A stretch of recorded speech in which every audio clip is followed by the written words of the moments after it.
Olá, tudo bem com você? Seja muito bem-vindo a mais um capítulo do Mundo Corporativo, que hoje recebe a maestrina Rita Futiamato, que também é pós-doutora em gestão pela USP e autora do livro A Voz do Líder, Arte e Comunicação nos Palcos da Gestão, editado pela Campus. Rita Futiamato, muito obrigado pela sua gentileza de comparecer aqui nesse Mundo Corporativo. Eu é que agradeço. Um olhar, um gesto que você faz, você pode imprimir na vida do seu colaborador alguns desastres, alguns desafetos que não são caros à organização. Rita, nós começamos essa conversa falando aqui sobre a voz e o que influencia a qualidade vocal do indivíduo? Olha, nós temos vários fatores. Então nós temos os fatores anatomofisiológicos, que é a sua constituição. É o seu tamanho, o seu peso, o seu tamanho de laringe, o tamanho da sua prega vocal, o tamanho da sua caixa de ressonância. Então é a sua estrutura corporal. Você tem os fatores psicoemocionais.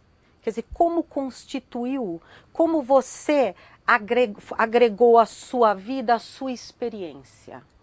E você tem os fatores familiares e educacionais. Então, a sua família, desde pequeno, acabou imprimindo em você, no seu hábitos, na sua forma de ser, como diz Bourdieu, toda uma maneira de agir e de pensar. E isso reflete tudo na sua voz. Mas então deixa eu entender o seguinte, se a minha voz é reflexo de todos esses aspectos, quer dizer que eu não tenho domínio sobre ela, eu não consigo, por exemplo, mudar a minha maneira de falar ou até melhorar a minha qualidade vocal? É óbvio que você pode, mas para isso você precisa ter o autoconhecimento. Você precisa respeitar a sua memória, quer dizer, o que o seu passado trouxe para você, e você tem que melhorar a sua propriocepção, quer dizer, como que você se percebe falando. Então, você tem exercícios que você faz, e no livro eu falo sobre isso, quando eu abro o primeiro capítulo falando dos grandes líderes, porque qual é a importância do que você ouve e o que você observa naquilo. É importante o modo como as pessoas falam e como este jeito de falar afeta você. Então, se você não trabalhar essa consciência perceptiva e próprio perceptiva, você não consegue alterar. Então, se você não se perceber nesse mundo vocal, você não vai conseguir aprimorar. A pergunta do nosso ouvinte internauta Fábio é a seguinte: professor, até que ponto a timidez tem influência na voz do líder numa organização e a sua forma de conduzir um grupo? Olha, a timidez, tudo. Eu parto do princípio que tudo na vida você pode conquistar. São habilidades. Se você é um ser saudável, se suas pregas vocais são saudáveis, se você consegue se expressar pela sua voz, você vai conseguir, através de por meio de um treinamento, trabalhar essa timidez. Porque essa timidez pode esconder, por exemplo, alguma coisa que você ouviu de pequeno. Muitas pessoas, por exemplo, cantam desde pequeno. E a mãe fala, mas você não está cantando bem. A sua voz não é boa para o canto, deixa eu ouvir meu cantor predileto.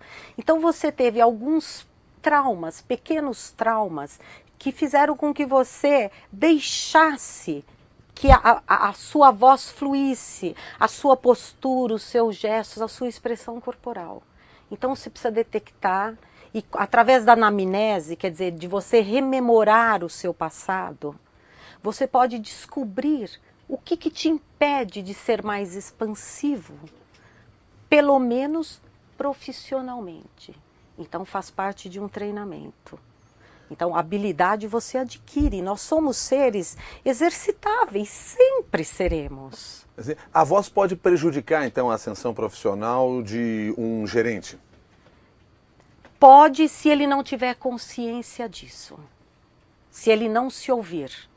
se ele não perceber o que é que está afetando indevidamente o pessoal que trabalha com ele. Então, é uma coisa que você precisa ter cuidado. Você é um profissional da voz.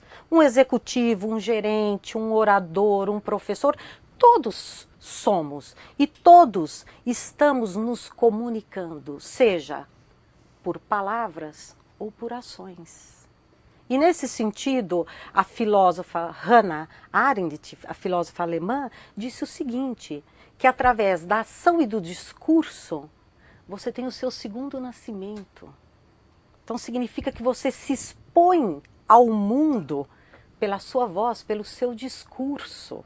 E nesse fato de você realizar o discurso, tem o fato da distinção.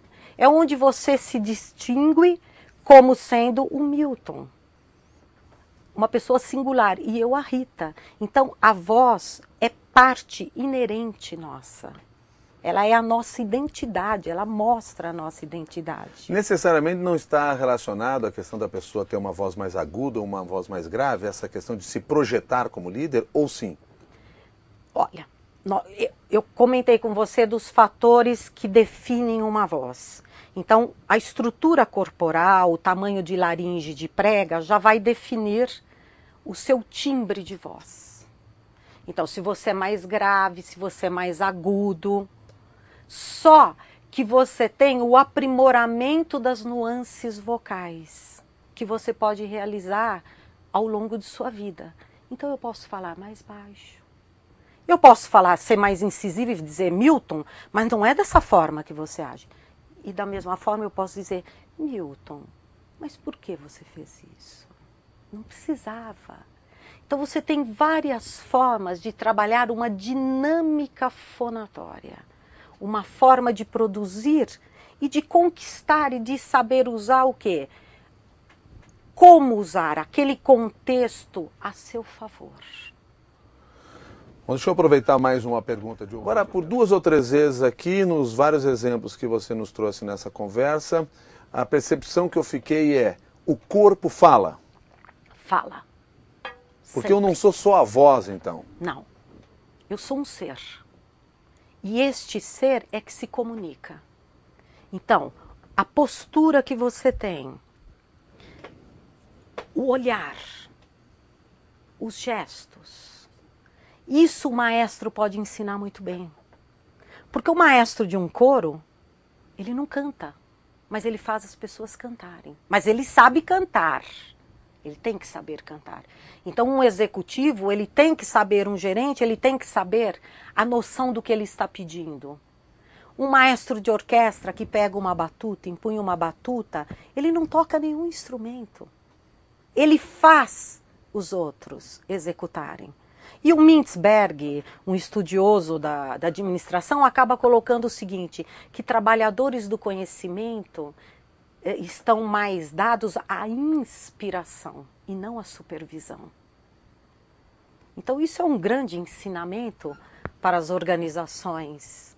E é isso que você tem que tentar entender, conceber, se flexibilizar para esse mundo musical, para a música, porque a música pode fazer dentro da sua organização. Muitas vezes quando nós estamos ouvindo alguém que a gente nem conhece direito, mas a gente tem uma percepção de que alguma coisa ali não está certa, não está funcionando, não, talvez falte a sinceridade, algum detalhe que a gente não consegue perceber o que é. Essa falta de coerência entre o que fala, a voz, o gesto, a expressividade, que talvez seja essa coisa que a gente não entende o que está acontecendo, mas a mensagem que está chegando para mim não é exatamente aquela que está sendo emitida? Então, mas eu diria para você o seguinte, que um bom falante é um bom observador.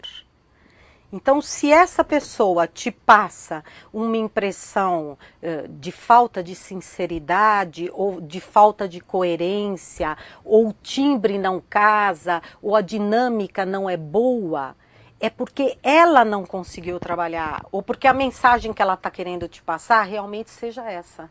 Então, você tem um nível consciente e um nível inconsciente dessa produção. Então, você pode ser pego de surpresa. Não adianta eu te mandar uma mensagem de muito carinho quando as minhas mãos não te chamam para isso. Quando os meus olhos não encaram os seus olhos e dizem, você pode confiar em mim. Quando eu tenho o respeito da escuta pela sua fala. E isso são os atributos fundamentais de uma liderança boa.